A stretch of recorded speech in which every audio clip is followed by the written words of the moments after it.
They intuitively may know that spot is bad, but they don't have the consciousness to say, well, that happened to me in 1976 and that was really bad. They just know that's a bad spot in the yard. That's ignoring people that would disagree. The point is...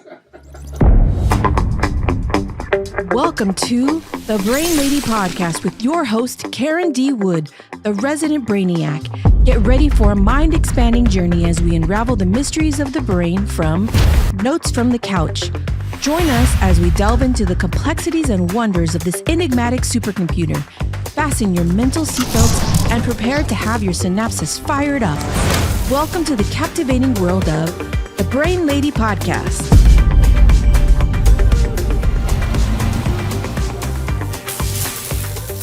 Welcome back to the Brain Lady Podcast. We're here in the podcast lair, and we are excited this week to bring you another podcast about a different kind of a topic. We're getting in a little more brainiac today. Hey, brainiac. I'm here with the brainiac herself, Karen D. Wood. And here's our infamous co-host, Jermaine Jack. Yeah, so excited to be here with the brainiac. What you saying? I said brainiac. Yes, the hippocampus specialist.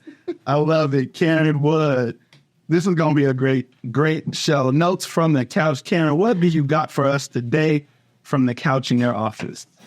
So the quote we're going to be focusing on today is from a 12-year-old girl who was really upset doing her chores. And she said, I'm not even in the room with the broom. The room with the broom. I'm not even in the room with the broom. The room with the broom. What does that mean? It means she was so mad about having to do her chores. And her mom was trying to focus her back on doing the chores. Mm-hmm. But the girl was hijacked in her brain. And she was so mad. She was no longer even in the room. It wasn't about the chores. She was just so angry about so many things. Wow. And so what we're going to talk today is how when our children get so upset, we have to become their frontal lobes. We have to become their impulse control. Yeah. So I saw a really good Instagram video this week that I thought would show it for you. Yeah. And so we're going to play that video. What I always say to parents is you're not a parent, you're a substitute frontal lobe. That's what you are. And guess what your job is? Inhibit, organize, prioritize, and motivate. That's what you're doing. And that's why when parents say to me, how come I have to say the same thing 50,000 times? Because that's the brain function that you're providing. So it's kind of quick. So let me read you what she said because it was really, really good. Yeah. So what I always say to parents is, let me back up. Her name is Jennifer Kulari, and she's got a really good website called Connected Parenting, and she's got a lot of good coaching resources for parents, a lot of good brain stuff. And she says, what I always say to parents is, you're not a parent. You're a substitute frontal lobe. Wow. Isn't that good? Yeah. That is what you are. And guess what your job is? Inhibit, organize, prioritize, and motivate. Yep. Inhibit, organize, prioritize, and motivate. That's what you're doing. How come you have to say it 50,000 times? Because that's the brain part you're providing. Yeah, that's so good. It's being a frontal lobe. So good. Because it's so easy to join the action as a parent and get upset. And then we've got two upset brains and without access to the frontal lobe. And that really does not work at all. So first thing we're going to do is look at a picture of what the frontal lobe looks like, so you kind of have a resource about that. So on our screen, it's going to come the frontal lobe picture. What is the frontal lobe? Like, what does that part of the brain do for us? It does. It's called the front desk. So here's a really good picture. So if you're on audio, just imagine the brain from the side, mm-hmm. and in the very front, that I don't like your forehead. Or there, I call it the fat part over my head, above my eyes.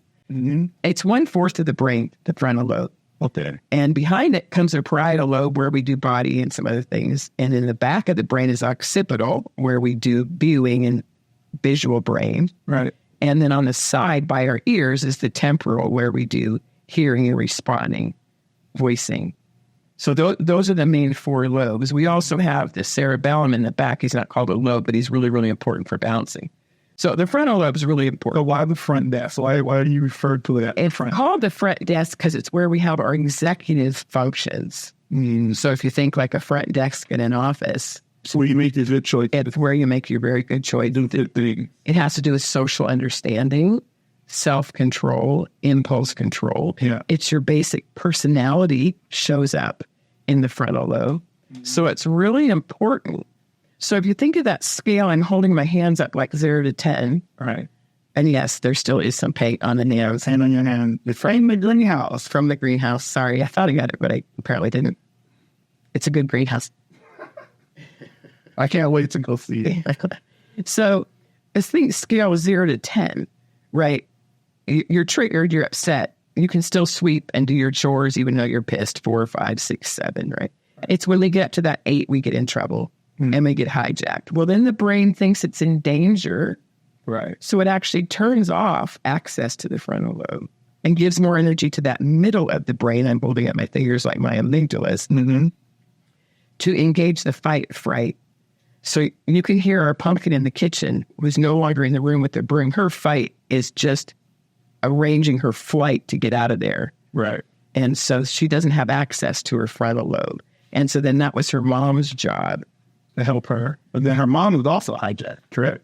And then she figured out, wait, I have to be the brain of this situation, right? So you've got a bunch of cherubs at home, more than 1, 2, 4, or 3. Yep. Yep. So who do you find yourself having to be the frontal lobe for? I always say my Carter. My Carter he's the one. He's the one that like my man is in preschool, like a daycare preschool type setup. How does a 4-year-old, tell me, have 2 write-ups? I got there to pick him up, and they came in with a write-up for my man. That's not good, Wood. That's not good, Wood. Right? So knowing the brain, knowing how our brain works, and that you... A write-up in preschool. Hey, this quote that you said... This does not bode well. Your future, you know that, right? Sorry. Oh, we will, because we fixed the problem, Wood. Okay, the problem was fixed. And this is how I fixed it, though. Dialogio.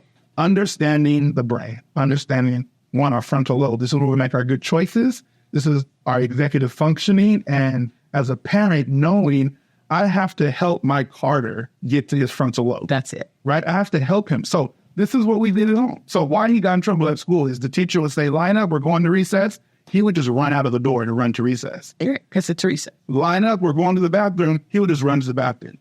After everyone uses the bathroom, line up, we're going back to class. He would just run back to class. So he wouldn't wait, right? So this is what we did when we got home. Him and I, we went into his bedroom and we stood at the door. And I said, you wait here. And I walked away.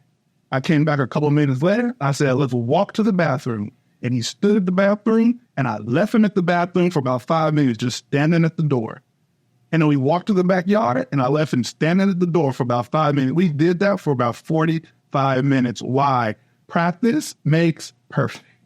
So he got the idea. And when I played basketball, I shot free throws because I wanted to get good at free throws. I needed my man to be good at waiting in line. So what do? We practice waiting in line. So our frontal lobe can make those good choices. When it's time to line up, I got to stand in line. Because if I don't stand in line in school, I got to go home and stand at the door. He didn't like it. He did not like it at all. But it wasn't really punishment. It was really saying, let's practice this word wait. We just practice waiting. Like, there's some adults that need to practice waiting, right? Like, there's some, we need to practice, and that's all we did. Like, it wasn't yelling and screaming and spanking and all, like, we practice waiting. Hey, hey, Hi, baby. come on, look, he looks amazing, doesn't he? Oh, but he does look like his daddy. So we got to understand he looks so good because he looks like we understand that. I love him on that. And so arrogance comes from a different place. Hey, cut it out. Cut it out. But yeah, so me and Carter, we practice waiting. We lined up at the bedroom door, we lined up in our bathroom, and we lined up in our backyard. And he has been great at school now. So he got it. Nice work. Nice work. He got it. Yeah. Practicing that frontal lobe. That frontal being right, although he can grab that executive good choice to wait. And that frontal lobe part of the brain doesn't mature until the 20s. So this societal concept came from World War I of being an adult when you're 18, because then we could say you go to war at 18. That's where that came from. When we really don't get that functioning until 20, 30, 40, it keeps maturing and then starts to decline, right? But if we can know, even our young adults in college making the stupid choices, we still have to be their frontal lobe, which is, they don't like that at all. But sometimes we have to step in and do that because it's just not developed yet. And what I found with my kids, and even kids at some of the schools that I worked at, when you learn about your frontal lobe, when you learn about, man, when I'm angry or upset or depressed or all these different feelings, when I'm getting to that 7 or that 8 or that 9, just to know I'm losing blood flow and oxygen to my frontal lobe. I'm not going to make a good choice in the next 5 minutes if I continue to do this. So teaching people to pause, teaching people to breathe, teaching people to notice when they're getting hijacked have been a huge help in my house with my kids, a huge help with kids I worked with, and then a huge help in my marriage. And it's knowing all the brain parts. So why do we call the amygdala the fire alarm? The amygdala, our amygdala is what sends off that signal of you're in danger. Right. And all the F's. Yeah. Right. So they start firing off. And so and then next door is the hippocampus. And they don't have a standard term for the hippocampus, like the library or the front. Yeah. No, memory. The school of memory. I call it the school of memories.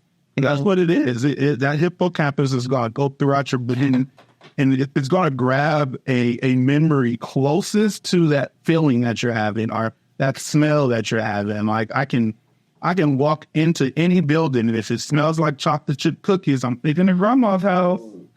Because of that memory. Because the memory says grandma makes chocolate chip cookies, right? And the memory, when we think of our girl in the kitchen with the broom, the memory of her and all of her chores has been a long history of high reactivity. Yeah. And so that not being in the room with the broom was just another time of quite sure that her parents were being very unfair and making her do the chore, and she launched again. So my kids are still young. I have a 9-year-old, 5-year-old, and twin 4-year-olds. And just turned. So I'm excited because I have boys, knowing they're going to get a little bit older, and I ain't never take out the trash. I ain't going to never have to feed the dog. I ain't going to never have to pick up poop because all my boys will have chores. Noah's old enough now. He's 9. He's been taking out the trash. But I think I have figured out a hack to get my kids to do the chores. Oh, do tell. So this is what we're going to do in my house. We haven't done it yet, but this is what we're going to do in my house. My kids will get an allowance, right, for doing their chores. That's normal. Give them a little allowance to their chores. But if they do not do their chore and one of their other siblings does it, I will pay that other sibling out of that sibling's allowance. So if I was giving you $5 and you didn't do your chore, well, I'm going to pay your brother $2 out of your money, and now you're only going to get $3. And it's going to start coming. It's going to hit the road. It's going to hit quick. Yeah. Quick. Because they're not, if you, and then I think the brothers, because I just know my kids, they're going to try to get to other people's chores faster than they do, just so they can get more. And I'm okay with it. You're going to need a really complicated bookkeeping. I'm okay with it. Hey, no one was supposed to take out the trash, but Mason got to it first. No, you just lost $2 on me. Sorry, I gotta pay somebody. Right? Figure it out. And I think that's going to help them, one, show up to work on time when they get older. That's the thing. It's going to teach them life skills. You show up to work, you get paid. You don't do your job, you don't get paid.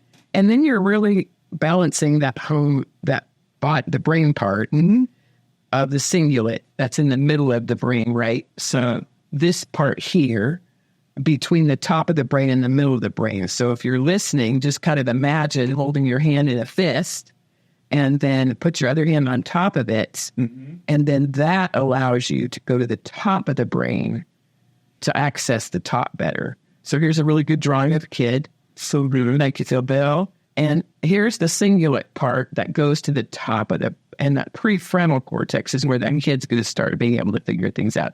But meantime, those amygdalas are going to be trying to have a fit because you paid brother Yeah. So he's got to figure out how to balance that emotion too, right? So that cingulate gyrus is called the balancer. And that's what we're really helping to grow when we are our kids' frontal lobes. We're helping them learn the balance of that. Yeah. So good. We talked about the amygdala, that fire alarm. It does all the Fs. We talked about the hippocampus, where it does the memory system. Yeah. And then the cingulate gyrus, that's called the limbic system. That's the inside of the brain. Right. And then we want to help people get to the frontal lobe. So when individuals get stuck in that like 8, 9, and there's no blood flow to the frontal lobe, there's no oxygen to the frontal lobe, that limbic system is kind of where they're stuck at. They're stuck in the basement. Some brain people call that the basement. And we have to be the steps helping them out of the basement. The basement can be dark. And you think of a lot of times at this bottom of the step, or the top of the step, we put these child gates. Mm-hmm. And it's as if in their brain there's a locked child gate and they cannot open it. Mm-hmm. So the girl with the broom could not balance herself. That gate was locked. And so it's as if we're opening the child gate from the basement to allow them to get to the top of the brain. And that's what deep breathing does, right? It's one of the tools. But if you were pissed, locked in a hijack at 10, how does it work by saying you just need to calm down and take a breath? How does that work? You're just going to get madder. So we've got another really good drawing here of another view of that amygdala. And it's as if there's the front gate locked right by that amygdala. And you can imagine stairs going up. Mm-hmm. And we may actually have to help them up stair by stair if they're that upset, right? So can we touch a little bit on, because I've heard you talk about it before,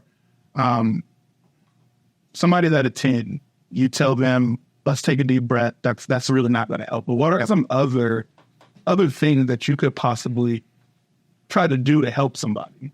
The main thing to know is they have no access to making a better decision right now. So our best way to help someone in a hijack is to distract them. Yes. And it feels completely counterproductive when you're a pissed off parent ourselves to say, hey, let's go get the trash from the front yard and drop the issue. There's 4 boys fighting. You just drop that issue. Let's go get the trash can. And you run to the street, get the trash can, bring them. And then you decide if you're even going to need to pick up the issue again. It may just be done, right? They may already just be in their little frontal lobes. The issue's passed. Sometimes in parenting, we think we have to keep track of all the ills that are done and punish every single one. Mm-hmm. Where sometimes if the access is already to the frontal lobe and they're moved on and they're good and that we just learned. Yeah. Without getting that now. One little trick that I've heard you talk about before that I use. So my kids really don't get to drink juice much often. We usually just drink water, but there's always some kind of juice in the house. My wife makes like Crystal Light. I love lemonade. I love sweet tea. But one of the things that you had mentioned before is when someone is at a 10, swallowing actually helps, correct? Swallowing helps a lot. It gets that glossopharyngeal nerve in there, engages the parasympathetic system to tell all of my organs, okay, but again, you've got a pissed off little 9-year-old, and they're not going to swallow. Well, this is how I've kind of worked around it with my kids. They're upset, they're angry. I'll just stop and say, let's go grab some juice. There's the distraction. Like, you don't get juice, and Daddy's saying I'm upset and I'm angry, and Dad said, let's go get some juice. We're going to get some juice. They take a drink, and I've seen the tension just kind of release. Well, it starts the different breathing way. Yeah. So you stop breathing when you're drinking, and then you're breathing again. Yeah. And then if we can be the judge, okay, they're down to a 9, well, that's better than the 10. And then let's do another distraction. Or a great one is to say, hey, we are both hijacked right now. Let's just both take a break. Yeah, that's the one I use with the wire. That's hey, babe, girl, I'm going to go with the lane. One of them. Why are you looking at me like that? Just saying. Y'all, somebody else uses that too. She's on the mic. Soon. Very soon. Should be on the She's going to be in the lair. My wife is coming to the lair, so be careful. next podcast. She Pay that payback. Stop it. But what a great thing to say to a kid is, I am hijacked right now. Yeah. I'm going to take a break and tell my amygdala I'm not in danger right now. I'll be back in 5 minutes. Yeah. Right. And then Now, then you have trouble because if they're hijacked, they're going to follow you down the hall. And you're trying to take a break and they're following you. Yeah. It's one of the reasons God made the bathroom. Hey, right? But with little kids, they think they have access to the bathroom when you're in there, right? that was so funny. You just said that. Was like literally this morning, my wife was in the restroom, and then all the kids, I'm brushing my teeth, getting ready. All the kids start waking up. Every single kid went straight into the restroom, gave her hugs and kisses, walked right by me, didn't say nothing to me. But mom can't. They go to wherever mom is, they show up. Everybody gave mom hugs and kisses this morning while she's sitting on the toilet. Yeah. And didn't nobody say nothing to daddy. That hurt. I'm sorry. We should talk about that. That's another I need to mow the couch. So what we're trying to do as parents is to catch ourselves first, realizing we have to be the frontal lobe in this situation. Yeah. And that it's just going to be a lot of years of that because it's not developed till they're 20. Mm-hmm. So one of the things we have not talked about this word before, but as humans, we're the only mammals who has a certain level of consciousness called the autonomic. The autonomic. That does your body, the autonomic nervous system. But we have another one called the autonoetic consciousness, where we can see the past, the now, and the future in our consciousness. We're the only ones? Right. Dogs can't do that. Well, they intuitively may know that spot is bad, but they don't have the consciousness to say, well, that happened to me in 1976, and that was really bad. They just know that's a bad spot in the yard. That's in dog people that would disagree. The point is, the animals have very excellent memories to save them from danger, right? Yeah, they bite your butt. But their future planning is not very good. They don't have this consciousness that says in 3 years, 5 years, 10 years. So we can use our autonoetic consciousness in that moment because we may be saying, this is the 5th time this week he's pulled this bleep. Look at your eyes twitching. I know. That's a real one for you. And then, but bring it to the now. Yeah. And then don't do the lectures about the future. And if you ever do this again, I'm going to shmed him and pull that back. Yeah. Because that is just fire for that little fuel in that little system, right? And that's that word acceptance, right? That we talk about. Yeah. In acceptance, you're in present, right? Acceptance means you're in the present. You're not talking about don't ever do this again. Acceptance means we're right here in this moment together. And so acceptance also means it's not right or good. Yeah. What's happening right now. Yep. But I want my best brain. Mm-hmm. So to use that acceptance piece to say at this moment, I want my best brain. That's where we're going to be. The other power we have for those of us as faith is to think about verses like James 1:5. Yep. Awesome verse. Mm-hmm. If any of you lacks wisdom, you should ask God. Hey, ask him. Who gives generously and without fault. Hey, that's what my father does. And it will be given to you. So to even ask in specific parenting things, Yep. I need help right now. Jesus. But then the trick is, if the Holy Spirit gives you an idea, it's probably going to be a little random and maybe a little parenting strange. Go out for ice cream. Mm-hmm. And you're like, oh, no. There's going to be an hour in the bedroom. This is not ice cream time. Yeah. But if you're asking God for help and you get this idea, take the idea. And I think many times that's what happens to me because sometimes my wife looks at me like, what are you, like the Carter scene, like standing at the door, walking back and forth. In the beginning, she looked like, what are you doing? Right. But in my mind, I felt like this would help him. Like this will work. And it worked.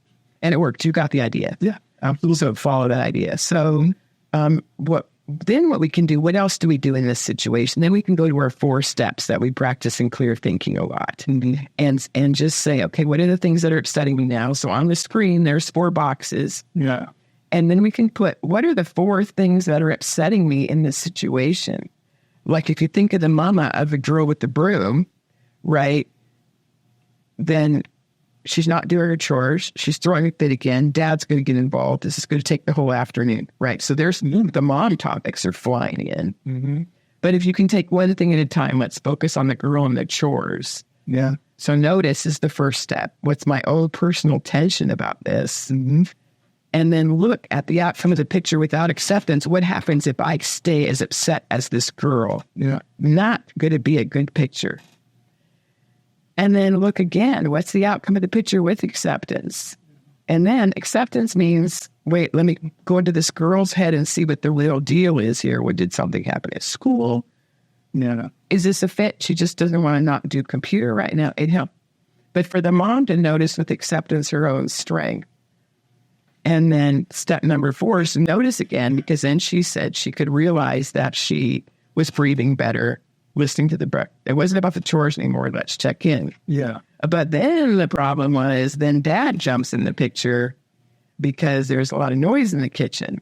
So now the mom has to handle the girl and the broom and the dad. Yeah. And so then start over. Notice the tension that dad's in the room because that's been troubling history. Look at the outcome of the picture of handling both of these people. Uh-oh, not good. Step number 3. What if I can handle this double situation with full acceptance? And what would it look like? Yeah. And then you get the idea just to say, this is not about chores now. Let's go in the other room and talk. Let's go outside, whatever the deal is. Let's bake, whatever the interrupting thing is. No, I love it. And then she was able to notice her tension shift. Yeah. So what I really love about what Karen is kind of describing to us, it took her a minute or two to kind of walk all of us through those steps. But understanding our brain, language shapes behavior and behavior shape culture, right? Language shapes behavior and behavior shape culture. So when you understand clear thinking, or when you're working with someone like Karen or someone like me, your brain understands these steps in milliseconds. Mm-hmm. In absolutely seconds, you can notice your tension. It just shows up. You can create that picture within a millisecond of what it looks like staying upset and angry. You can get through those steps in seconds, understanding the language. And I think that's what's been the game changer in my household with my kids, with my wife. We all understand the language. I can simply say to my son Noah or my wife, what is the outcome of that look like? Right? And they work on that. Their brains make those pictures, and it has saved so many arguments, so many tantrums, but it was because we did the work. We did the work and we understood the language and we dove into clear thinking, and it's in our family, understanding our brain. And you've made this shift enough time to the bottom, notice the change in my tension to know that that's going to be a much better outcome. I'm going to feel so much better if I can grab that. Yep. And one of the phrases we talk about to do that is pretend picture. What would I look like if I could handle both these angry people in the kitchen? I do it all. What would I look like if I was skinny? Like, I do that one a lot. A lot. Like, what would this look like skinny? Well, get my cold from the last 2 weeks and you dropped 5 pounds. That was a handy little cold. But hey, I know that'll be back soon. So what we're talking about is how to be frontal lobes and then how to take active steps to handle the situation with acceptance. It's kind of like we flew in an airplane to Florida, right? And they did that drill where they remind you when the oxygen mask comes down, what do you do with it first? Put it on you first. Put it on you first, and then the kid, right? And I really like the line they add now. You may need to gently pull to start the oxygen movement. I did speak. And that's kind of how you feel as a parent, this desperation, right? Yeah. And so take a second and think of a situation in your house that's giving you a little bit of a quandary right now. Mm-hmm. And can you see the picture of what you would look like handling it well? Oh, my word. Check out this picture. Look at them. Look at all the babies. I haven't seen this picture. There they go. Yes, ma'am. I love that picture. That's a good-looking family. So if you're on audio, get on YouTube and see the picture. Look at that black man with that beard. That's a good-looking dude right there. And the part of your brain that does arrogance, we'll talk about that. Talk about that next week. And I like to talk about me. I love me. Don't you love you? I do love me. And I love me too. So there you go. Okay. So what we talked about today was this girl who was having a fit in the kitchen. Yep. And she said, I'm not even in the room with the broom anymore. And so that was a really good signal of being hijacked. Hijacked is 0 to 10. You're at the top of the scale. You no longer have access to the frontal lobe. The body's shutting that down because it just wants to get you out of the danger.